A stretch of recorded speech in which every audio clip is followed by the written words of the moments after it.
Welcome to Inspiring Women. My name is Akudo. Today is the start of a 4-week in-depth series on sexual abuse in the UK. Yes, you heard me right. We're talking about sexual abuse in the UK, not in any other country, but here in the UK. Do you know that over 400,000 women experience sexual abuse every year? My guest today is G. Abe Patchett, who is the co-founder of Transformation Powerhouse, which is a healing ministry supporting women who are victims of sexual abuse in the UK. She's done this for over 13 years, and so she knows what she's talking about. I can see the passion in her eyes, I can hear it in her voice, I can literally see her heart, and she is so passionate about this subject. We're going to talk about warning signs, how it presents itself. And G is saying, look, we as a society should come together and do something to stop this evil crime. We'll be right back.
You're welcome back to Inspiring Women. My guest today is G. Patchett, who is the co-founder of Transformation Powerhouse.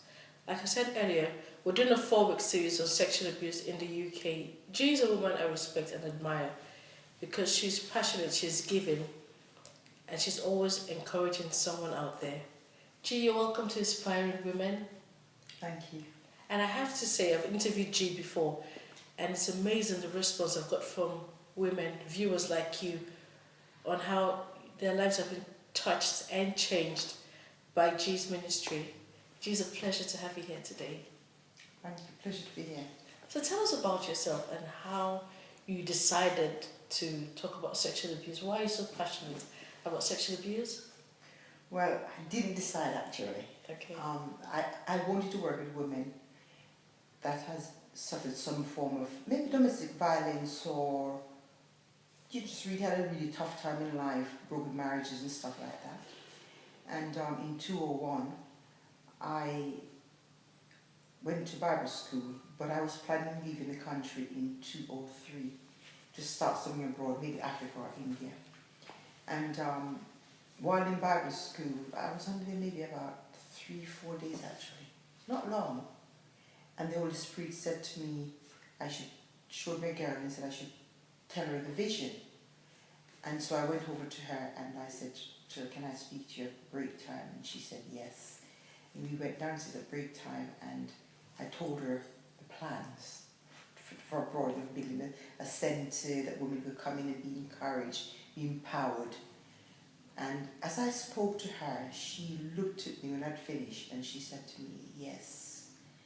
But God is saying, although you've got a worldwide vision, He wants you to step out in faith and start in this country. Now, when I heard that, I was just absolutely devastated because I'd wanted to leave the UK for many years. And because I read about sexual abuse, I think I was about 12 or 13. And as I got older, I'd meet people who would tell me their stories. And so for me, it was very difficult to understand how we could live in what is known worldwide as a civilized society. Okay. And yet something as sexual abuse could be happening and it was kind of like nothing. Because, when I started doing my counseling course, for example, and I did research, the things I was discovering was just so horrendous. But you know, I'd meet people. My grandfather did it. My father did it. My brother did it. You know, told social services. Nothing happened. My family turned against me, and so you hear the same story. So it's not a one-off. And I couldn't understand how it could actually be happening. And of course, it never crossed my mind that I was part of the solution. There's no way. And so, because I'd made a vow to God that I'd always be obedient to him no matter what, and I would never do what I wanted, because I wanted him to show me that he was the God of Abraham. So when this person said to me, yes, what God says, I knew. Every part of my body knew. And so I went back to class and I stood there and I just was saying, what is this, Lord, what is this? And I knew at that point that I'd been running for years myself. When I was in a situation I didn't like, what I do, I run. So in my personal life, I was living in one place, things weren't very nice, so I run, I pick myself up and I move. Well, here I was, my life was fine, but there were issues I didn't like, and my solution was get out of here. And so my solution, get to another country and do something. And so I started spending time just praying and saying to God, what do you want me to do? But the thing is, I had no idea at that point it had anything to do with sexual abuse. And as I was praying, the following day actually, after I said yes to God, I said, yes, I'll do it, I'll stay. The following day, the Holy Spirit said to me, I have a building for you to start the ministry.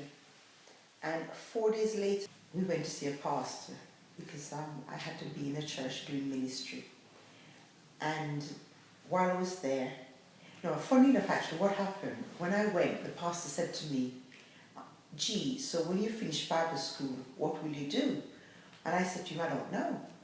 Because I'm thinking, I don't really want to talk to you, I'm just here because I have to be here. And so we had dinner, and he said to me, oh yeah, it's very early days, isn't it? I said, yes. So when we finished dinner, we went into the sitting room, and there was a television on. And I sat there just kind of looking at television, but I don't watch television. But I just didn't want to get engaged at all in any way. And so, as he's talking to my husband, I'm still listening to what they're talking about, but I'm pretending I'm looking at television because I don't want to engage. And then the Holy Spirit said to me, tell him the vision. Wow. And so I turned and I said to the person, called his name, and I said, when you asked me what I wanted to do, and I said, I don't know, I said, I lied. I said, this is what I want to do. And then I just started to tell him the vision. But it's like the Holy Spirit took over, so I was just kind of just flowing as I'm telling him the story of what I want to do. Set up a house, do things for women, empower them, work with them, etc., etc. As I'm talking to him, he's looking at me and there's this strange look in his face. And he said to me, in this community, there is a pub, and for generations it's destroyed families. And for the last 4 years, I've looked at it believing that healing will come from this building. Wow. And I said to him, where is this place? And he said, Vicarage Lane. But I didn't know where Vicarage Lane was. So I said to my husband, where is Vicarage Lane? So my husband told me. I said, okay, when we leave here, you take me to it. So when we left, it was just around the corner from where we were. When we left, my husband drove past the building, stopped the car, and then turned back and pointed and said to me, gee, that's the place. And as I looked, there was this beautiful building, and at the top there was like a turret. And I looked up and I said, God, that is my prayer room. Wow. And this is a pub? It's a pub. Yes, so you're looking at the pub and you're saying, this is my prayer room. Yes. Okay. And so the next day, we saw the pastor. I think we saw him again, and I said to him and his wife, that's where I'll be doing the ministry from. And this is a pub. So it's a pub. Yeah. And I've got to tell you this. Yeah. It was a up and running pub. It was not for sale. And it was a very racist pub. And it had, we were told, it had the people that went to this pub were like regulars, so they didn't depend on passing trade. They were like, it was a generational pub, so father, grandfather, etc., been in this pub, and obviously the fact that the pub has destroyed families for years, you knew what went on here. They'd go and beat their wives or whatever took place, and the money was spent and so forth. And so I went back to Bible school and I said, oh, I found a building to start a ministry. And I started praying. Okay. I started talking to God about the place. And as I'm talking to God about the pub, I never said to anyone, it's a pub. I just said, I found the place. And one day someone from Bible school came to see me. And I said to him, do you want to see the place I found? And he said, yes. So I drove him to the pub. Yeah. And I stopped outside and the doors open because it was a summer's day. Yeah.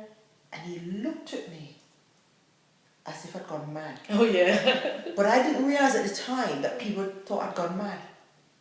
Really did think I'd gone mad. And he said to me, gee, it's a pub. I'm sure he said in capital letters. Yeah. And people drinking in it. Mm. You know, like someone's trying to bring it to your senses. Yeah. And I said, yes, I know, but it's still my pub. Wow. And so that was it. And from that, various people say to me, you will never get it. Well, I prayed, but as I'm praying, the important part of this is, as I'm praying, the Holy Spirit is talking to me. And one morning the Holy Spirit said to me, sexual abuse is the most powerful weapon the devil has against humanity. That's very profound. Yeah. But when I heard that word, I still didn't know I was going to work in sexual abuse. And then, as I heard that voice, another voice said, who do you think you are? Just because it's the ministry you've been given, you think it's a big deal. And so I thought, yeah, what's wrong with me? Because I'm thinking, well, maybe I'm getting a bit above my station. Do you know what I mean? To think this is some big deal. And soon after that, there's a book someone had told me about. And I really felt in my spirit I should get this book. I got this book and I started to read it. And I struggled, but I had to read the book because I was told to read the book. I really felt in my spirit God was saying, read this book. Because there was a lot of things about sexual abuse I didn't understand. People told me about it, I read about it, but there were so many things that didn't make sense. And one of the things that didn't make sense, what people say to me, I was raped when I was a child, when I was 8. Then when I was 14, I was raped again. Then when I was 19, I was raped again. And it's kind of like, really? So, why? How? Well, this is happening in the UK. Yeah, of course, yeah. There's people they're all from here. And so as I'm reading this book, I came to a chapter. And it was about sexual abuse. And that was a page that really kind of made me to start really understanding what was going on with sexual abuse. Because it talks about what happened to children when they're sexually abused. The book kind of described it like it's like an infestation. Okay. So the best way I describe it now is it's like a seed has been planted. And so that seed begin to grow. Okay. And this seed is inappropriate behavior. Yes. Yeah. Yeah. So I mean inappropriate behavior. So for example, it could be someone start to fondle someone. Yeah. But the sexual abuse part of what I'm talking about is literally a seed. It really is. A seed has been planted. And it begins to grow. And from that growing, it's funny I'm telling you this because I'm writing a book at the moment. Okay. And this is part of the cover I'm telling you about actually. Wow. So a seed is planted and it begins to branch out. Now, if you plant a seed and you water it, it will grow and it will produce something. So in the same way, sexual abuse, a seed has been planted, it's watered because the things that allow people to keep it quiet is the water. It's the water. I can't talk to anybody about it. Yeah, the The secrecy, secrecy, the shame. the shame, Yes. nobody will believe in, all the things that go with sexual abuse. Yeah. So that's watering that dirty thing, that evil, that nasty thing that's been planted, and it grows. So I started to understand. You know, they was beginning to start to show me things. And so I think maybe about 9 months later, after God spoke to me, I knew it was sexual abuse I'd be dealing with. And funny enough, at the same time, I went to a hospital to visit someone we know, and she was being assessed because she'd reported that her dad had sexually abused her. Wow. And while in this hospital, I think this was the final seal for me, that I knew this was it. So we went to this hospital, and there were so many young girls in this place, just outside London, being assessed to see how much damage has been done to them, whether it's what they're saying is true. Wow. Because one of the things you find as well, what society has done and what the system has done, it has labelled people who's been sexually abused. Most of them has been labelled with mental health. Okay, so you think that's a presentation or a side effect of the It's side experience? effect. It's side effect. Yeah. But what I'm saying is, because of the way that people start to behave, then that's the easiest way for the system to deal with that is they're depressed. So let me give them some tablets. Okay, so I know that you're going to talk about the things to look out for in when we come back. Yes. But why is it so important for you to talk about it now? I know that it's in the news, especially with all that's been happening, but if you're doing this for 13 years, why is it so important for you to talk about it now? Now? Because now is God's time. I didn't start the ministry because I wanted to do it. I can assure you, I don't want to do it. Really? But I don't. With all that you've done with the building, No, I don't. the pub that is now Transformation Powerhouse. No. But if I say my life belongs to God, then it belongs to God. And what He says, I can choose to disobey or I can choose to obey. I have chosen to obey. And in me choosing to obey, I've seen God move in my life. Incredible. And I know where God has taken me from. And the only problem I have in my life now is the job I do. I don't have any personal problem. I can sit here and I can say to you, I have no personal problem. I would have what I would say the ideal life. Really? The perfect life. Even though sexual abuse is a very difficult topic to tackle. But someone has got to do it. Someone has got to do it. So if we are God's ambassador, we are the light, we're the salt. And if I'm saying no to it, who's going to do it? And you said you're going to do it, till the end of your days? Until the day I die, this is what I'll do. I will never stop. Because I'm on a mission. Because I don't believe it's something that, look, the only thing we can't change is the breath we breathe. And that one day we'll stop and we will die. We cannot change that. But everything else is subject to change. And so therefore sexual abuse is subject to change. And it's no good us carrying on as if say, well, it's been going on for years and we're covering top. And we don't talk about it. We don't talk about it. We shouldn't even talk about it, Look, that's not right. Yeah. Because what we're doing, you know what I say to people? I say to people, in doing nothing ourselves, we are as bad as the people doing it. Because if you know something and you don't do anything about it, why are you not guilty? You obviously approve of it. And if you obviously approve, and if you don't approve of it, then take a stand against why it. are you not doing something about it? Would you like it? Would you like it? No, you wouldn't. And even for the people that has been abused, they will keep quiet as well. But it's because of shame. They haven't got the confidence. because they know what has happened when they've spoken about it. And so when we started here, when we first came, we've been in this building 11 years now. And when we came, I didn't know anything. I was a baby, I was a pussycat. I've got to tell you that. Because just before we moved, the Holy Spirit said to me, you know nothing. I didn't know what he was talking about. To be honest, then I didn't know, now I think I understand. And I'm thinking, what?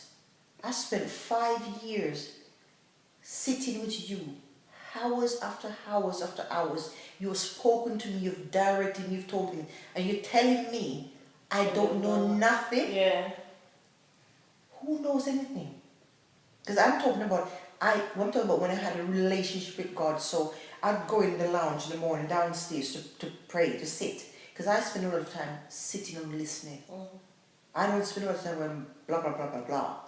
And talk. I talk to God, I wait. I reflect on stuff. And then I talk to God. And I wait and I listen. And so there were times I'd go downstairs while I was getting instruction for this place. And I'm just telling you, I would say, the Holy Spirit was sitting in the other chair waiting for me to come down. And we'd have conversation like this. And was that clear? We'd have conversation like this. Just like I'm talking to you. You know, like one morning I went down and said, no, I'm diverting. But this is real. We've got to understand God is real. And if we say, with God we can do all things, nothing is impossible with God, why is this a subject? And why is this a crime that we can't stop? We've got the power. And the devil is definitely not going to be able to stop it. I see a woman on a mission to stop sexual abuse in the UK. Worldwide. Oh, not just in the UK. Wow. Worldwide. So when we come back, Jay's going to talk to us about this mission and the passion she has to stop sexual abuse in the UK and worldwide. We'll be right back.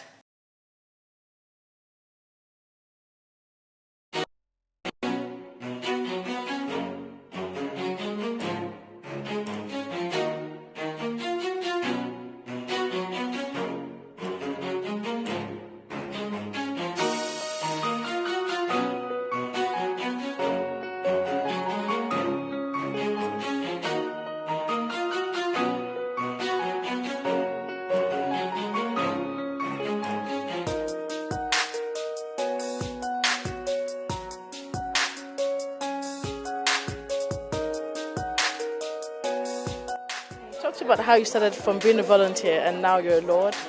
Yeah, I'm not sure the two are connected, but yeah, I started volunteering. I volunteered in a housing co-op actually in Newham, and yeah, it taught me an awful lot. And I would recommend volunteering for everybody. Really, it's a good way in. It's a good way of understanding what really happens in your community and in the world.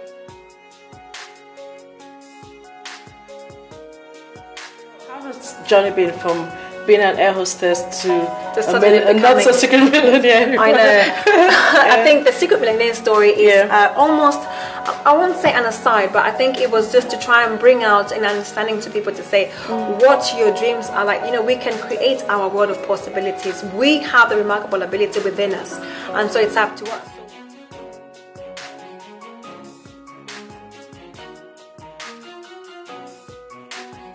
A different type of product, a more community-based product, where you can interact with Jamaicans in the communities, experience the local cuisine within the communities, and speak with folks and have a truly cultural experience.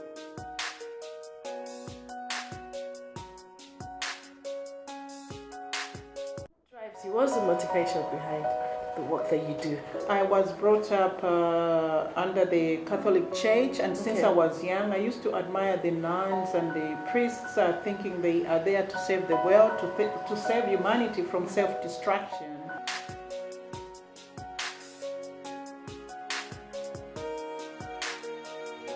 Now, when it comes to physical infrastructure, I think so far Malawi is reasonably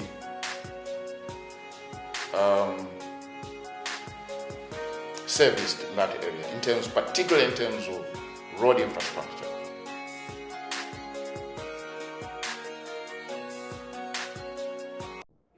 obtain the promise. Let us be patient.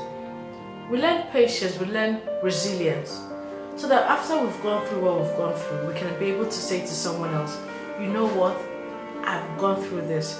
It was hard, it was tough, but if I was able to overcome it, then you would do better. G. Patchett is a woman on a mission. She wants to stop sexual abuse in the UK. And you know what? She's taking you along with her. We're all going to work together as a team. You, I, the community, the church, the society. We're all going to work together to stop this evil crime called sexual abuse. In the next couple of weeks, we're going to hear from people, I don't want to say victims, but I'll say victors, people that G has worked with and who have overcome, who have come out on the other side. There'll be a word of encouragement for someone. So I think you should stay tuned. We'll be talking about signs to look out for. And there's an emerging trend about young people that's coming up now. So these are things we should look out for in the next couple of weeks. Thank you for watching Inspiring Women. We'll be right back next week and the week after and the week after. Thank you.